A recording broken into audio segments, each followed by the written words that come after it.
الرجيم بسم الله الرحمن الرحيم الحمد لله وكفى وسلام على عباده الذين اصطفى واللعن على أعدائهم الأشقياء أما بعد فقد قال الله تعالى في كتابه الأكمل والأعلى إنما وليكم الله ورسوله والذين آمنوا الذين يقيمون الصلاة ويؤتون الزكاة وهم راكعون. صلوات محمد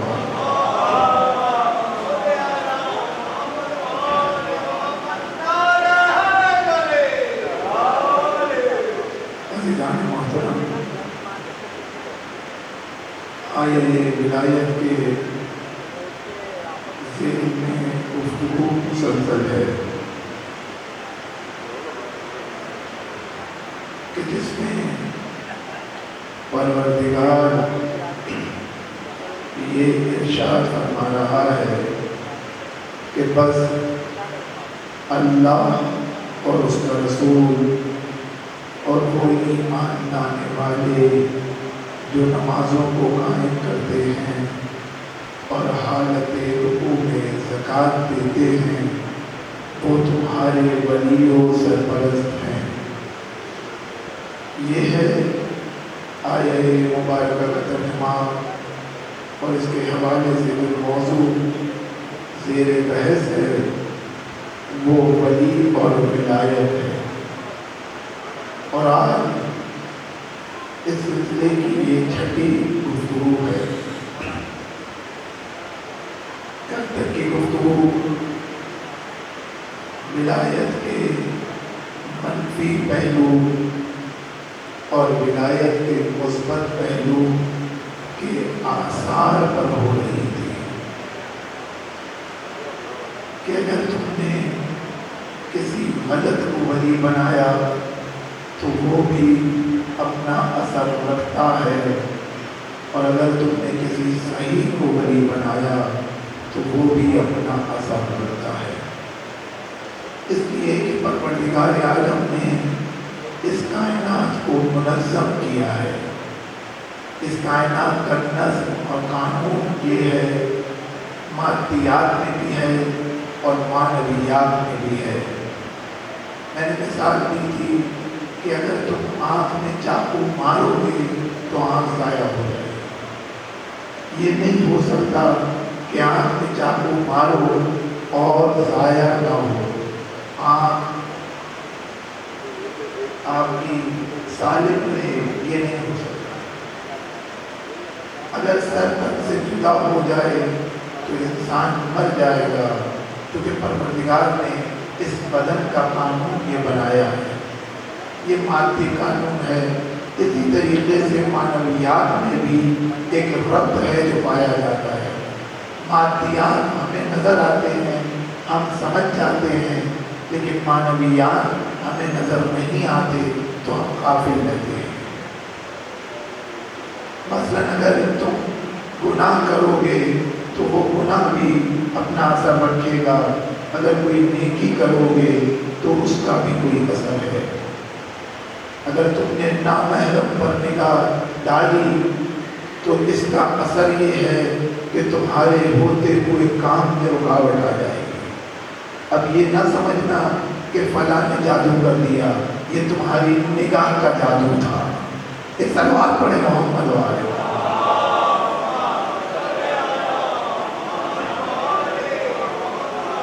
لہذا انسان باہر نہیں اپنی طرف متوجہ ہو، کیونکہ اکثر جتنی بھی بلائیں، جتنی بھی مصیبتیں، جتنے بھی عذاب انسان پر آتے ہیں وہ دوسروں کی وجہ سے کم آتے ہیں، اپنی غلطیوں کی وجہ سے زیادہ آتے ہیں۔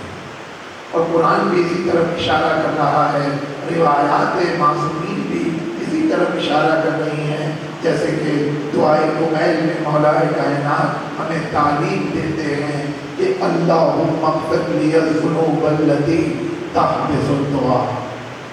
پروردگار میرے اس گناہ کو معاف کر دے کہ جس کی وجہ سے میری دعائیں قید ہو گئی ہیں۔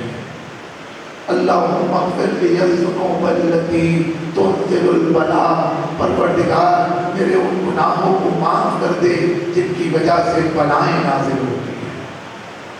یعنی یہ جو بلائیں نازل ہو رہی ہیں اس کے پیچھے کوئی گناہ ہے، یہ جو دعائیں قید ہو رہی ہیں اس کے پیچھے بھی کوئی گناہ ہے، یہ بے رد نہیں ہے۔ اسی طریقے سے امام کاظم علیہ السلام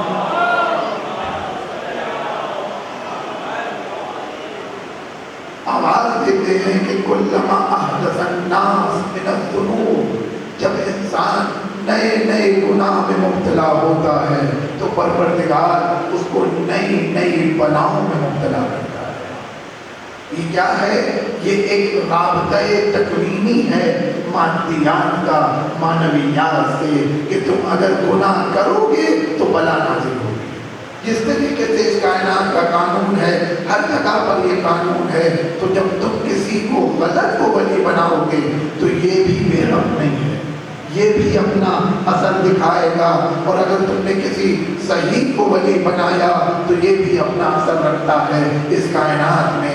اسی کی طرف قرآن کی آیت اشارہ کر رہی ہے کہ اللہ ولی الذین آمنوا، اللہ ہر کسی کا ولی نہیں ہے، اللہ ایمان لانے والوں کا ولی ہے۔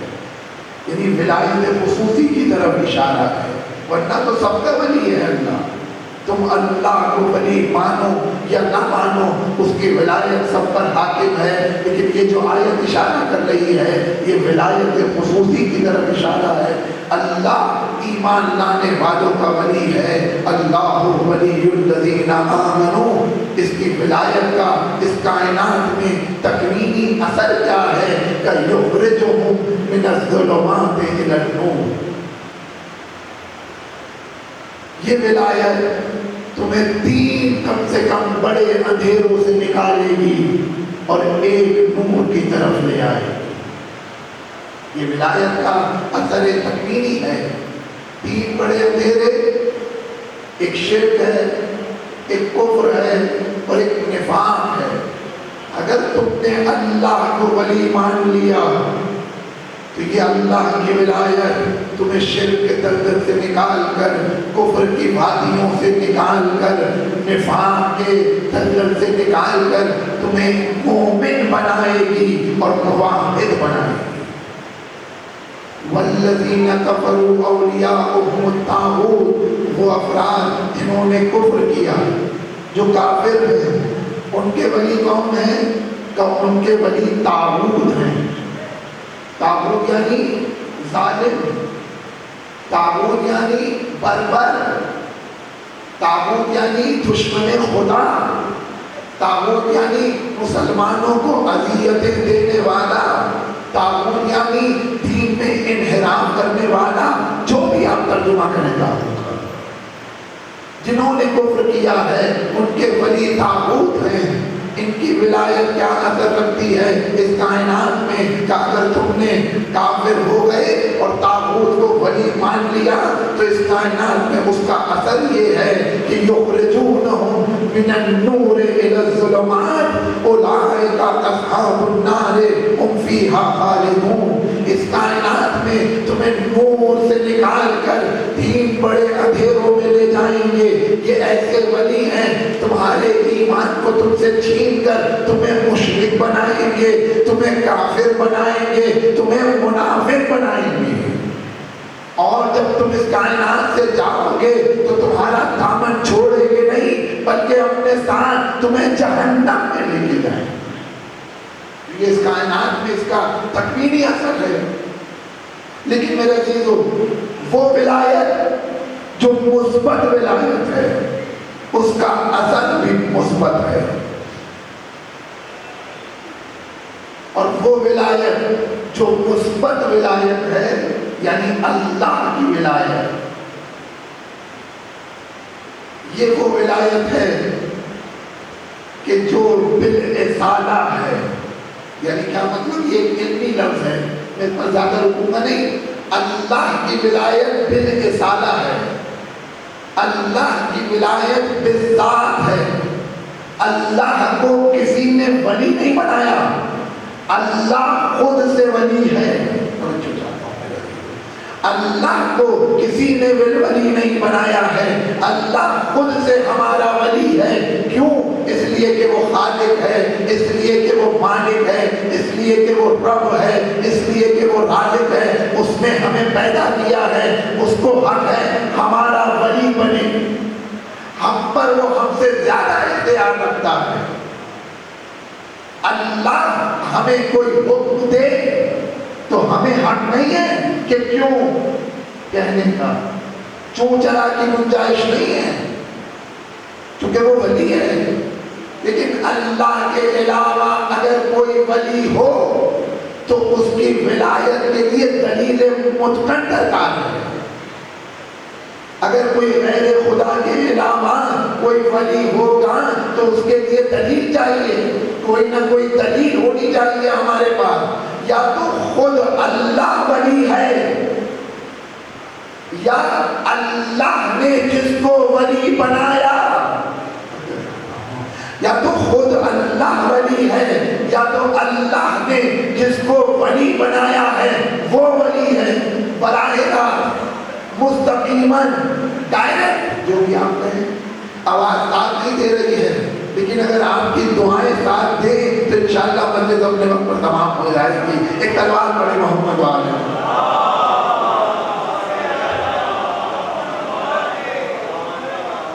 اللہ کی ولایت، اللہ کو کسی نے ولی نہیں بنایا، لیکن اللہ کسی کو چاہے تو اپنا ولی بنا سکتا ہے. اس کے لیے دلیل چاہیے کہ جیسے قرآن نے آواز دی انما ولیکم اللہ، یہ وہ ولایت ہے جو ذاتاً ولایت ہے. اللہ کی ولایت کسی کی وجہ سے نہیں ہے بلکہ خود اللہ کی وجہ سے ہے.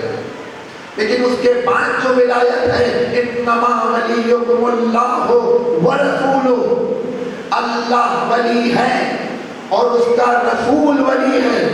اس کے پاس ولایت کیسے آئی کہ جو اللہ ولی ہے اس نے اسے ولی بنایا ہے. یہ دلیل متقن قرآن دے رہا ہے. اور اس کے بعد اللہ ولی اللہ انما ولیکم اللہ ورسولہ. اس کے بعد والذین آمنوا الذین یقیمون الصلاۃ ویؤتون الزکاۃ وهم راکعون. وہ افراد ولی ہیں کہ جو نمازوں کو قائم کرتے ہیں اور حالت رکوع میں زکات دیتے ہیں، وہ تمہارے ولی و سرپرست ہیں. یہ دلیل متقن ہے. لیکن میرے عزیزوں میں یہاں پر ایک لفظ کہوں گا. پروردگار عالم نے اس مقام پر لہجے کو بدلا ہے. اپنے لیے جب ولایت کا اعلان کیا تو صیغہ مفرد کا رکھا، جب رسول کی ولایت کو بیان کیا تو صیغہ مفرد کا رکھا، لیکن جب امام کی ولایت کی بات آئی تو صیغہ جمع کا رکھا. جبکہ مزدان میں ہمیں ایک ہی ملا کہ جس نے حالت نماز اور نماز میں بھی رکوع کی حالت میں زکات دی. زکات پہلے دی ہے، آیت بعد میں آئی ہے. ایک تلوار پڑھے محمد والے محمد.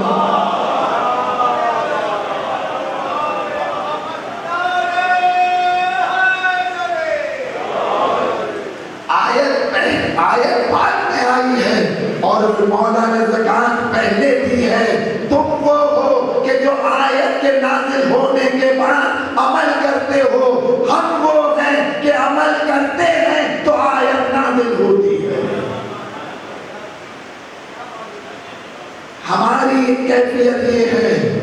لیکن میرا جیسے جو میں کہنا چاہ رہا تھا اس پر توجہ کریں. سیدھا جمع ہے، مزدان ایک ہے.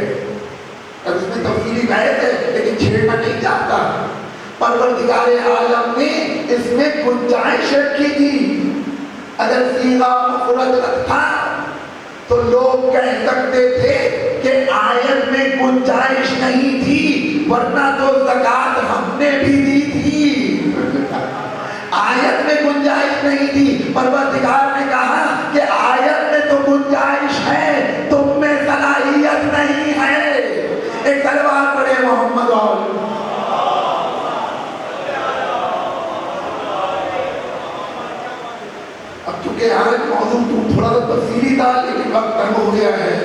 ایسا بھی ہوتا ہے کبھی جب انسان کچھ زیادہ سوچ کر آتا ہے تو وقت کا تنگ ہو جاتا ہے، یہ بھی ایک امتحان ہے۔ بہرحال یہ جو مثبت ولایت ہے، اس ولایت کی بھی دو قسمیں ہیں، توجہ کیجیے گا، یہ دو قسمیں آپ کی جان نہیں چھوڑے گی ابتدا سے لے کر کے انتہا تک۔ اس ولایت کی بھی دو قسمیں ہیں، ایک ولایت ہے ولایت تشریعی اور ایک ولایت ہے ولایت تکوینی۔ ولایت تشریعی یعنی کیا؟ ولایت آپ تقریباً 5 دن سے سنتے آ رہے ہیں، ولایت یعنی صاحب اختیار ہونا۔ ولایت کے معنی صاحب اختیار ہونا۔ اب ایک لفظ کا اضافہ ہوا ہے، ولایت تشریعی۔ کس چیز میں صاحب اختیار؟ کا بیان شریعت میں صاحب اختیار ہونا۔ یہ بیان شریعت میں صاحب اختیار کون ہے؟ کا خدا ہے۔ بیان تشریعی میں، شریعت کے بیان میں کس کو اختیار ہے؟ کا پروردگار کو اختیار ہے، اس کے علاوہ کسی کو اختیار نہیں ہے۔ لیکن میرے عزیزوں کو مجھ سے سوال کیا گیا ہے، یا تو کچھ باتیں تکرار ہوں گی، ورنہ میں عرض کر چکا ہوں، پروردگار وہ ہے کہ جو دکھائی نہیں دیتا، پروردگار وہ ہے کہ جو سنائی نہیں دیتا۔ تو پروردگار اپنی اس ولایت کا اظہار کیسے کرے؟ پروردگار اپنے ولایت تشریعی کا اظہار کیسے کرے؟ کیسے اپنے بندوں سے کہے کہ نماز پڑھو، کیسے اپنے بندوں سے کہے نیکی کے کام کرو، کیسے اپنے بندوں سے کہے برائی سے بچو۔ کیونکہ اگر آپ کو کرنٹ والی مثال یاد ہو کہ پاور ہاؤس تو پاور ہاؤس ہے، اس کو اگر 100 واٹ کے بلب سے متصل کر دیا جائے تو 100 واٹ کا بلب منفجر ہو جائے گا۔ کا پاور ہاؤس ڈائریکٹ 100 واٹ سے متصل نہیں ہو سکتا، 100 واٹ پاور ہاؤس سے متصل نہیں ہو سکتا۔ کا درمیان میں ٹرانسفارمر لگایا جائے گا۔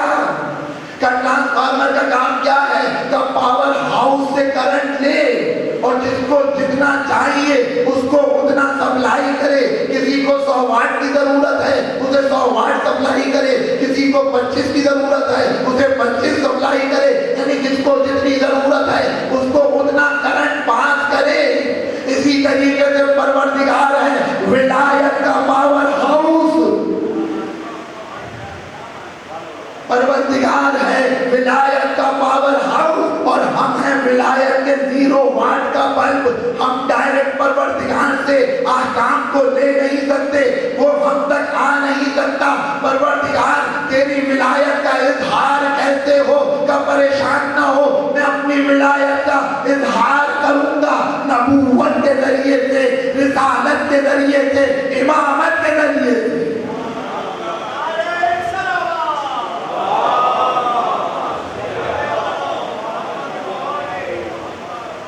اس کی ولایت کا ظہور ہوگا نبوت کے ذریعے سے، اس کی ولایت کا ظہور ہوگا رسالت کے ذریعے سے، اس کی ولایت کا ظہور ہوگا امامت کے ذریعے سے۔ اور جس کے پاس جتنی ولایت ہوگی اتنا ظہور ہوگا، جس کے پاس جتنی ولایت ہوگی اتنا ظہور ہوگا۔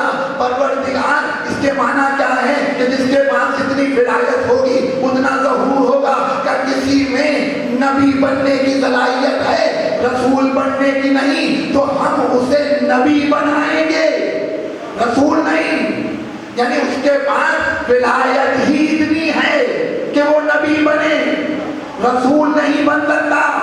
لیکن کسی کی ولایت اتنی ہے کہ وہ نبی بھی بنے، رسول بھی بنے، لیکن امام نہیں بن سکتا۔ کہ ہم اسے نبی بھی بنائیں گے، رسول بھی بنائیں گے، لیکن امام تجھے صلاحیت نہیں ہے۔ لیکن کچھ ایسے ہیں کہ جو نبی بھی ہیں، رسول بھی ہیں، امام بھی ہیں، چونکہ صلاحیت زیادہ تھی، چونکہ صلاحیت زیادہ تھی تو پروردگار نے انہیں نبی بھی بنایا، رسول بھی بنایا، امام بھی بنایا۔ جیسے جناب ابراہیم، جیسے جناب یعقوب، جیسے جناب اسحاق، جیسے جناب حضرت محمد مصطفیٰ صلی اللہ علیہ وآلہ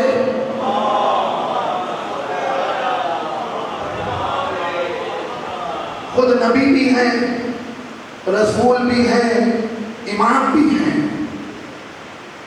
جتنی صلاحیت ہے اتنی ولایت کا ظہور ہوگا. لیکن میرے عزیزو،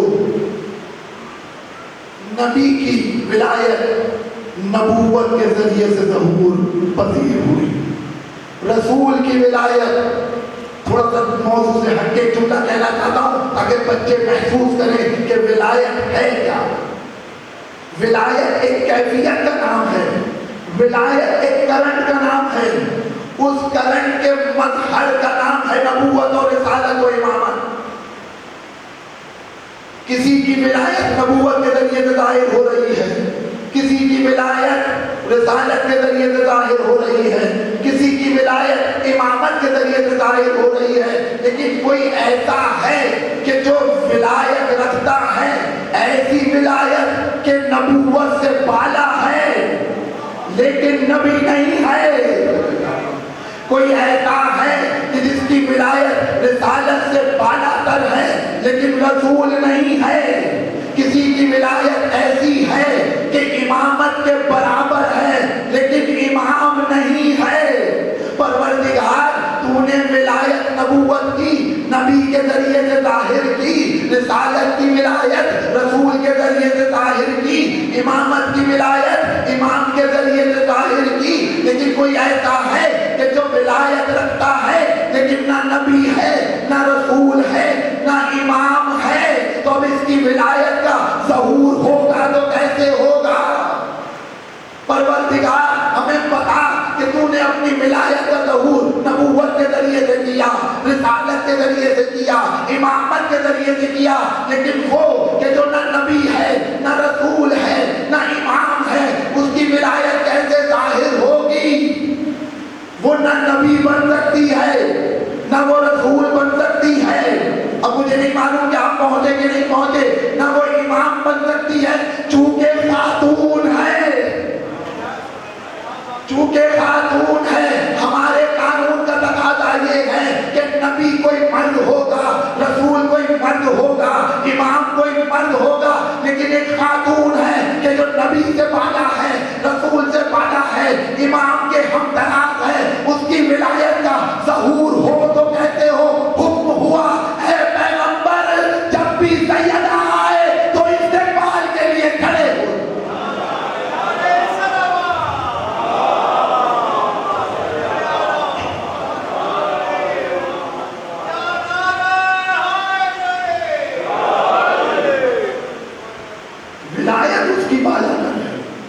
نبوت اور رسالت سے. لیکن میں یہاں پر عرض کروں میرے عزیزو، ہمارے پیغمبر صلی اللہ علیہ وآلہ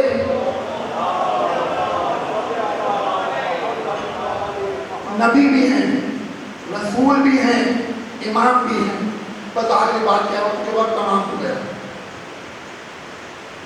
نبی کی ذمہ داری کیا ہے؟ رسول کی ذمہ داری کیا ہے؟ امام کی ذمہ داری کیا ہے؟ اس پر تھوڑی سی وضاحت کروں گا، باقی تفصیل کر. یہ لفظ بتا رہے ہیں کہ نبی کچھ اور ہے، رسول کچھ اور ہے، امام کچھ اور ہے. یعنی ذمہ داریاں الگ الگ ہیں. ایسا نہیں ہے کہ جو نبی ہے اس کی جو ذمہ داری ہے وہی رسول کی ذمہ داری ہے، اور جو رسول کی ذمہ داری ہے وہی امام کی ذمہ داری ہے. کلام کروں آپ کے سامنے. نبی پیغام کو پہنچانے والا، یعنی میں اور آسان لفظوں میں کہوں تو بچوں کے بات سمجھ میں آ جائے، نبوت اللہ اور بندے کے درمیان ایک باہمی رابطے کا نام ہے. عبد اور معبود کے درمیان جو رابطہ ہے، وحی کا رابطہ، اسے کہتے ہیں نبوت. رسالت کسے کہتے ہیں؟ کہ اس وحی کے ذریعے سے جو پیغام اس نے بعنوان نبی لیا ہے اب بعنوان رسول لوگوں تک پہنچائے. نبی کی ذمہ داری پیغام لوگوں تک پہنچانا نہیں ہے، پیغام خدا سے دینا ہے. بس ممکن ہے کہ ایک انسان نبی ہے لیکن اپنی ذات کا، اس کی ذمہ داری نہیں ہے کہ لوگوں کو پیغام پہنچائے. کتنے نبی ایسے گزرے ہیں کہ جو اپنی ذات میں نبی تھے بس، اور کتنے ایسے نبی ہیں کہ جو صرف اپنے گھر والوں کے لیے نبی تھے، کتنے ایسے نبی ہیں جو اپنے قبیلے کے نبی تھے. یعنی جتنی وسعت تھی پروردگار نے اتنی ولایت دی. لیکن رسول نبی بھی ہے، رسول بھی ہے. یعنی کیا؟ پیغام الہی کو لیتا بھی ہے، لوگوں تک پہنچاتا بھی ہے. اور فقط لوگوں تک پہنچاتا نہیں ہے، یہ تو نبی بھی کرتا ہے، لیکن رسول کے بعد ایک ذمہ داری ہے صاحب شریعت ہونا، صاحب صحیفہ ہونا، پروردگار کی طرف سے ایک قانون لے کر کے آنا. مگر جیسے حضرت محمد مصطفیٰ صلی اللہ علیہ وآلہ دین لے کر آئے. نہیں، میں نے غلط کہا، دین تو آدم سے شروع ہوا اور اسی دین کا ادامہ ہے جو پیغمبر پر آ کر کے تمام ہو رہا ہے. تو رسول کی ذمہ داری خدا سے جو پیغام لیا ہے وہ لوگوں تک پہنچانا ہے. نہیں، میں لفظوں کو اور آسان کروں تاکہ بات بچوں تک پہنچ جائے. نبی اور رسول کی ذمہ داری ہے پیغام کو ادھر سے ادھر لانا، ادھر سے ادھر لانا. نبی اور رسول کی ذمہ داری ہے کہ امام کی ذمہ داری کیا ہے کہ ادھر سے ادھر لانا، کہ نہیں ادھر سے ادھر لانا. تو نبی اور رسول کی ذمہ داری ہے، امام کی ذمہ داری ادھر سے ادھر لے جانا. اچھا، ادھر سے ادھر پیغام آیا ہے، احکام آئے ہیں، اب ادھر سے ادھر کیا جائے گا؟ میں بتاتا ہوں کہ ادھر سے ادھر پیغام الہی آیا ہے، شریعت آئی ہے، قرآن آیا ہے، حکم الہی پہنچا ہے. کہ امام ادھر سے ادھر کسے لے جائے گا؟ کہ جو حکم الہی پر عمل کر رہا ہوگا امام اس کا ہاتھ پکڑ کے ادھر سے ادھر لے جائے گا. ایک سلوات پڑھیں محمد وآل محمد.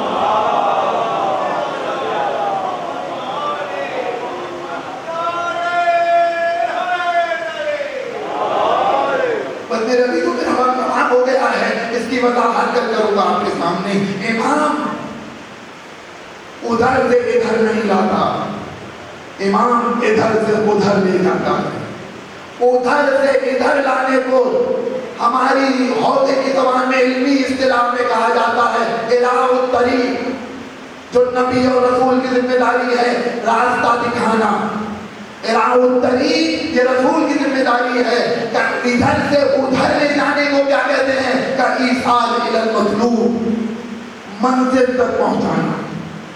یہ امام کی ذمہ داری ہے اور ہر امام اسی لیے آیا ہے. اور میں نے عرض کیا کہ کچھ ایسے ہیں کہ جو نبی بھی ہیں، رسول بھی ہیں، امام بھی ہیں. جب پیغام کو ادھر سے ادھر لا رہے ہیں تو نبی ہیں، اور جب پیغام کو بعنوان شریعت پہنچا رہے ہیں تو رسول ہیں. جیسے جناب ابراہیم، میں لفظوں کے بدل کر کے ایک مثال کے ذریعے سے بچوں کو پہنچاؤں. آپ ایک عمارت بنا رہے ہیں، عمارت کون بناتا ہے؟ کہ معمار بناتا ہے. آپ نے عمارت بنوائی مزدوروں کے ذریعے سے، معمار کے ذریعے سے. عمارت آپ کی تیار ہو گئی. ہم نے ایک معمار کی معرفی کی کہ یہ اچھا بنانے والے ہیں، ان سے آپ اپنی عمارت بنوا لیں. کہ نہیں، اب ہماری عمارت تیار ہو گئی ہے، اب ہمیں بنانے والے نہیں چاہیے، یہ عمارت بن گئی ہے، اب ہمیں بچانے والے چاہیے. تو جو چاہتا ہوں مثال پر، معمار عمارت بناتا ہے، اب چونکہ عمارت بن چکی ہے ہمیں معمار کی ضرورت نہیں ہے، اب ہمیں محافظ کی ضرورت ہے. بھائی دین کو بنانے والا یعنی دین کے پیغام کو پہنچانے والا، دین کا معمار کون ہے؟ کیا نبی ہے. جب دین کی عمارت کو ابراہیم بنا رہے ہیں تو نبی ہیں، اور جب بچا رہے ہیں تو امام ہیں. یعنی ایک ہی وقت میں دو عہدے ہیں، نبی بھی ہیں، رسول بھی ہیں، امام بھی ہیں. جب عمارت بنا رہے ہیں تو نبی ہیں، جب بچا رہے ہیں تو امام ہیں. اسی طریقے سے ہمارے رسول جب بنا رہے جب بتا رہے ہیں تو امام ہے، لیکن جب دین کی عمارت بن گئی تو اب بنانے والے کی ضرورت نہیں۔ تو قدرت نے کہا نبوت کا سلسلہ ختم، قدرت نے آواز دی رسالت کا سلسلہ ختم، اس لیے کہ دین کی عمارت بن گئی، اب بنانے والے کی ضرورت نہیں ہے، بچانے والے کی ضرورت ہے۔ اب نبی نہیں آئے گا، اب رسول نہیں آئے گا، لیکن میں نبی بھی ہوں، میں رسول بھی ہوں، میں امام بھی ہوں۔ جب بنا رہا تھا نبی تھا، اب جب بچا رہا ہوں تو امام ہوں۔ تو اب میرے بعد کیونکہ امام کی ضرورت نہیں ہے، نبوت اس لیے ختم ہو رہی ہے، لیکن جو امامت میرے پاس ہے اب وہ آگے بڑھے گی۔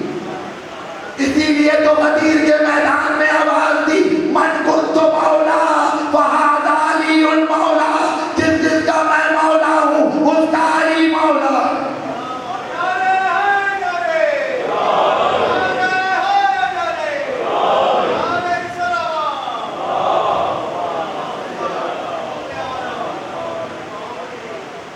اور جب دین کا نقشہ ایسے محافظ کے پاس پہنچا کہ جو دین کی عمارت کو واقعا بچانے والا تھا، تو قدرت نے آواز دی الیوم اکملت لکم دینکم، آج دین کامل ہو گیا۔ کلر کروں گا وقت نہیں ہے، کیا کروں، بہت سی باتیں آ رہی ہیں ذہن میں، آج دین کامل ہو گیا۔ تو غرض کی طرح سے بات شروع ہوئی تھی۔ ایک ولایت ہے ولایت تشریح، ولایت تشریح بیان شریعت میں اختیار، جیسے پیغمبر کو حاصل ہے ما آتاکم الرسول، جو رسول دے وہ لے لو، یہ کیا ہے، یہ ولایت ہے، یہ ولایت تشریح کو بیان کر رہی ہے، جو دے وہ لے لو، وما نہاکم عنہ فانتہوا، جس سے روکیں اس سے رک جاؤ، یہ ولایت تشریح ہے۔ اب یہ نہیں ہو سکتا کہ ہم پیغمبر سے یہ تو لیں گے اور وہ نہیں لیں گے، نہیں، آیت کہہ رہی ہے جو دے وہ لو، یہ نہ کہنا کہ ہمارے لیے قرآن کافی ہے، نہیں، جو پیغمبر دیں وہ لو۔ پیغمبر نے کیا دیا، کَإِنِّي تَارِكٌ فِيكُمُ الثَّقَلَيْنِ کتاب اللہ وَعِتْرَتِي اہل بیتی، پیغمبر نے دو چیزیں دی، ایک قرآن اور ایک اہل بیت۔ قرآن کو بھی لینا ہوگا، اہل بیت کو بھی لینا ہوگا۔ لینے کے معنی کیا ہے، قرآن کو جیب میں رکھنا مراد نہیں ہے، قرآن کو لینے کے معنی یہ ہے کہ اب جو قرآن دے وہ لے لو، اور جس سے قرآن روکے اس سے رک جاؤ، جو اہل بیت دے وہ لے لو، اور جس سے اہل بیت روکے اس سے رک جاؤ۔ اب اگر کوئی یہ کہہ رہا ہے کہ ہمارے لیے قرآن کافی ہے، یہ پیغمبر کی ولایت کی ولایت تشریح میں خیانت ہے۔ نہیں، دونوں چیزیں لینا ہوں گی۔ ایک گروہ کٹ گیا نہیں کٹ گیا پیغمبر کے بعد، نہیں ہمارے لیے قرآن کافی ہے، آخری بات، اب جو اہل بیت دے وہ لو۔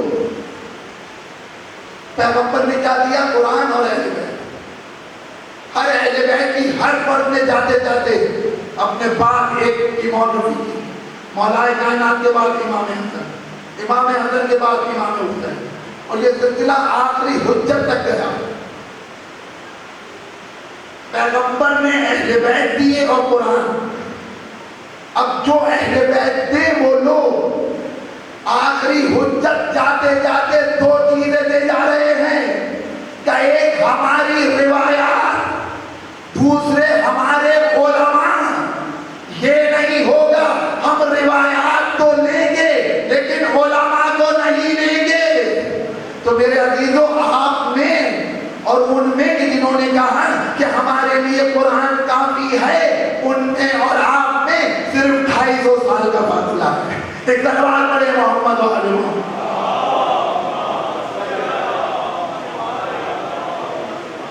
سچ کہہ رہا ہوں آپ سے، کوئی مذاق نہیں کر رہا ہوں، کوئی شوخی نہیں ہے، صرف 250 سال کا فاصلہ ہے۔ آپ صرف 250 سال کے شیعہ ہیں، اور اس کے بعد پھر وہی حال ہے جو ان کا ہے۔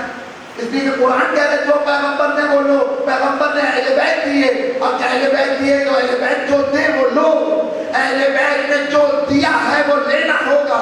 اگر روایات دی ہیں تو روایات کو ویسے لو جیسے اہل بیت نے دی، اگر علماء دیے ہیں تو علماء کو ویسے لو جیسے انہوں نے دیا۔ اگر تم نے لے لیا تو ہمارے شیعہ ہو، ورنہ صرف 250 سال کا فرق ہے بس۔ میں اس کی وضاحت انشاءاللہ کل کروں گا آپ کے سامنے۔ تو ولایت تشریع اور یہ قانون اور یہ نظام پروردگار نے اس لیے رکھا ہے تاکہ ہم اور آپ ہدایت پا جائیں۔ یہ جو دین نازل ہوا، یہ جو قرآن نازل ہوا، یہ آسمانی کتابیں آئیں، یہ صحیفے آئے، یہ نبیوں کو بھیجا، رسولوں کو بھیجا، امام کو بھیجا، کیوں بھیجا؟ تاکہ ہم اور آپ ہدایت پا جائیں۔ اس کے علاوہ کوئی اور دوسرا ہدف نہیں ہے۔ تم کمال کی منزلوں کو طے کرو، یہ راستہ اس لیے ہے اگر تم ان سے قریب ہوگے تو تم باکمال ہوگے، اور اگر ان سے دور ہوگے تو تم بے ہدف ہوگے۔ ہمارا نقصان نہیں ہے، ہم نے اس لیے بھیجا ہے۔ اور اب ان کے لینے کا مطلب یہ ہے کہ یہ جس کو پسند کرتے ہیں اسے لینا ہوگا، یہ جس سے نفرت رکھتے ہیں اس سے دور ہونا ہوگا۔ اگر ہمیں امام حسین سے محبت ہے، یہ ہے، تو اب ہمیں ہر اس چیز سے محبت ہونی چاہیے کہ جس چیز سے حسین کو محبت ہے۔ اگر حسین کہہ دیں رن میں رن جائے، ایک سلوات پڑھے محمد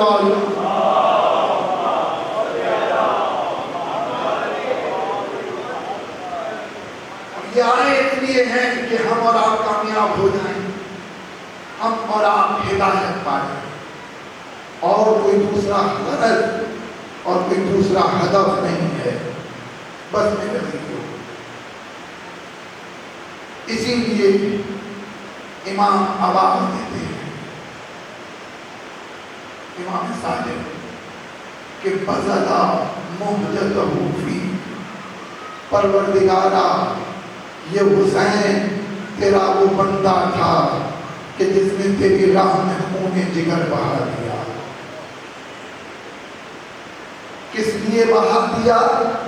کہ لیستنقذا عبادک من الجہالہ وحیرت الضلالہ، تاکہ تیرے بندوں کو گمراہی سے نکال سکے، تاکہ تیرے بندوں کو جہالت کے اندھیروں سے نکال سکے۔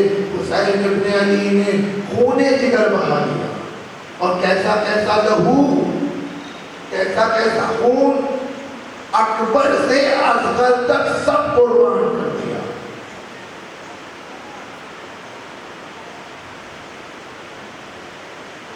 جو تھا سب دے دیا، کس لیے؟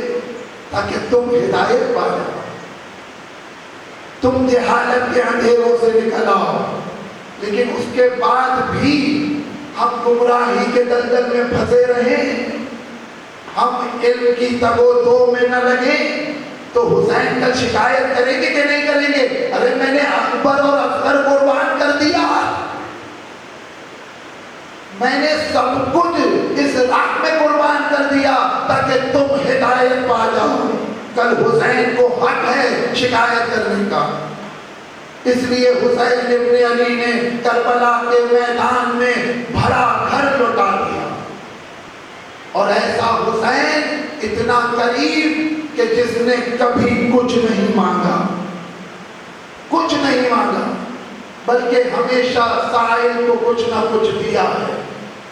روزے پر روزے رکھے، فاقے پر فاقے کیے، لیکن مانگنے والے کو خالی ہاتھ جانے نہ دیا۔ آج زمانہ حسین کو کس موڑ پر لے کر کے آ گیا؟ وہ حسین کہ جس نے ہمیشہ دیا ہے، آج اس پر کیسا وقت آ گیا، اپنے 6 مہینے کے بچے کے لیے پانی مانگنے جا رہا۔ کتنا سخت ہے حسین کے لیے۔ راوی کہتا ہے کہ حسین ابن علی نے کربلا کے میدان میں چند استغاثے بلند کیے، اور کوئی استغاثہ حسین کا خالی نہیں گیا۔ جب بھی حسین نے استغاثہ بلند کیا کوئی نہ کوئی نصرت کے لیے حسین کی آیا ہے، لبیک کہتا ہوا آیا ہے، حسین کا کوئی استغاثہ خالی نہیں گیا۔ ایک مرتبہ آواز دی هل من ذاب یذب عن حرم رسول اللہ، کبھی آواز دی هل من ناصر ینصرنا، کبھی زعفر جن آئے مولا نے واپس کر دیا، کبھی ملائکہ کا لشکر آگ کا گل لیے آیا مولا نے واپس کر دیا۔ ایک مرتبہ استغاثہ بلند ہوا، تاریخ کہتی ہے سید سجاد گھٹنیوں کے بل چلے آ رہے ہیں، حسین نے یہ کہہ کر واپس کر دیا سجاد تمہارا جہاد کربلا نہیں ہے۔ آخر میں استغاثہ اور عجیب استغاثہ تھا هل من ذاب یذب عن حرم رسول اللہ، ارے کوئی ہے جو حرم رسول کی حفاظت کرے۔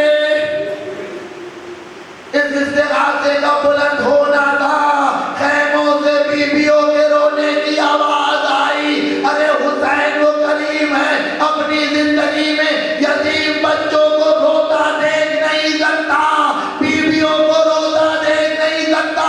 گھوڑا دوڑاتے ہوئے خیمے کے قریب آئے، زینب ابھی تو میں زندہ ہوں۔ بھیا آپ کی آواز میں اتنا درد تھا کہ اصغر نے چولہے سے گرا دیا۔ شب عاشور رباب بیتاب ہیں، بے چین ہیں، کبھی زینب کے خیمے میں آتی ہیں تو کبھی فروا کے کمرے خیمے میں آتی ہیں، بھابھی فروا ایسا لگتا ہے کہ پیاس کے مارے میرا بچہ مر گیا۔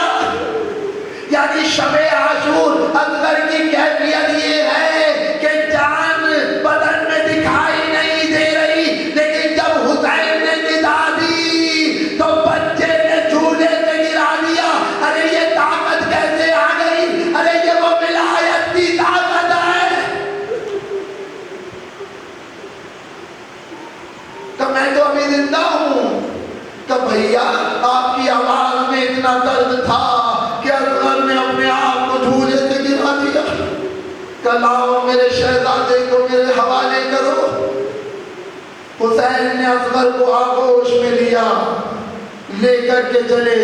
ابھی میں نے آپ کے سامنے عرض کیا ارے زمانہ کس موڑ پر حسین کو لے آیا کہ جو ہمیشہ دیتا تھا آج اس پر وہ وقت آ گیا، دو قطرے پانی کے لیے دشمن سے سوال کرے گا۔ ہر ایک قدم پر سوچتے تھے صفت مصطفیٰ، ہر ایک قدم پر سوچتے تھے صفت مصطفیٰ۔ لے تو چلا ہوں فوج عدو سے کہوں گا کیا، نہ مانگنا آتا ہے نہ مانگنا ہی آتا ہے مجھ کو نہ التجا، ارے منت بھی کروں گا تو وہ دیں گے کیا بھلا، منت بھی کروں گا تو وہ دیں گے کیا بھلا، پانی کے واسطے نہ سنیں گے عدو میری، بچے کی جان جائے گی اور آبرو میری۔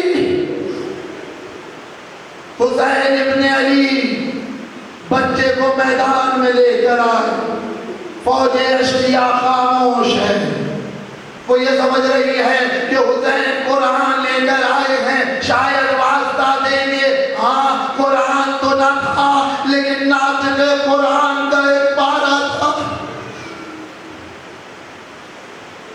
آئے ایک بلندی پر کھڑے ہوئے، ابا کا دامن ہٹایا، فوج اشقیا نے دیکھا کہ 6 مہینے کا بچہ باپ کی آغوش میں ہے۔ آواز دی یا قوم ان لم ترحمونی فرحموا ھذا الطفل، اے قوم جفاکار مجھ پر رحم نہیں کرتے تو نہ کرو لیکن بچے پر تو رحم کر لو۔ یا قوم ان لم ترحمونی فرحموا ھذا الطفل، اس بچے پر رحم کرو۔ اب اما ترونا کیف یتلقی، ارے تم نہیں دیکھتے کہ بچہ پیاس کے مارے کیسے تلقی کر رہا ہے۔ آپ کو معلوم ہے عرب لفظ تلذی کہاں استعمال کرتا ہے؟ بس اس کو سن لے مجلس تمام ہو جائے گی. عرب لفظ تلذی کہاں استعمال کرتا ہے؟ جب مچھلی کو پانی سے نکالتے ہیں اور خشکی میں رکھتے ہیں تو مچھلی پیاس کے مارے اپنے مقام پر اچھلتی ہے، اور جب اچھلنے کی طاقت نہیں رہ جاتی تو اپنے مقام پر کروٹیں بدلتی ہے، اور جب کروٹ لینے کی بھی طاقت نہیں رہ جاتی تو پیاس کے مارے کبھی منہ کھولتی ہے، کبھی بند کر لیتی ہے. عرب اس کیفیت کو تلذی کہتا ہے. حسین کہہ رہے اما ترون کیف یتلذی، ارے تم نہیں دیکھتے میرا بچہ پیاس کے مارے کبھی منہ کھولتا ہے.